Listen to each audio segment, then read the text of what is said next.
ನಮಸ್ಕಾರ ಎಲ್ರಿಗೂ. ಎಲ್ರು ಆರಾಮಾಗಿದ್ದೀರಾ ಅಲ್ವಾ?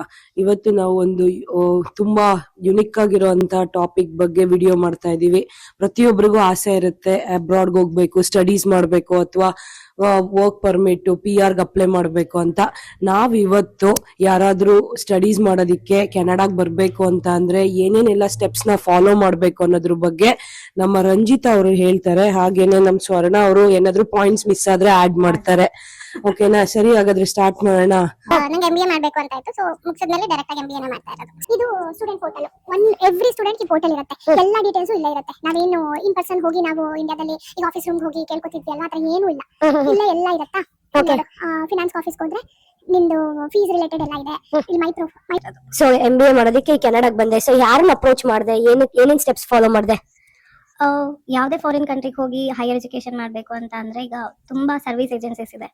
ನಾನು ಒಬ್ಬರನ್ನ ಅದೇ ತರ ಲೀಪ್ ಸ್ಕಾಲರ್ ಅನ್ನೋರ್ನ ಕಾಂಟ್ಯಾಕ್ಟ್ ಮಾಡಿದೆ. ಅವ್ರು ಹೆಲ್ಪ್ ಮಾಡಿದ್ರು. ನನ್ನ ಫರ್ದರ್ ಪ್ರೊಸೆಸ್ ಎಲ್ಲ ಅವರೇ ನೋಡ್ಕೊಂಡಿದ್ದು.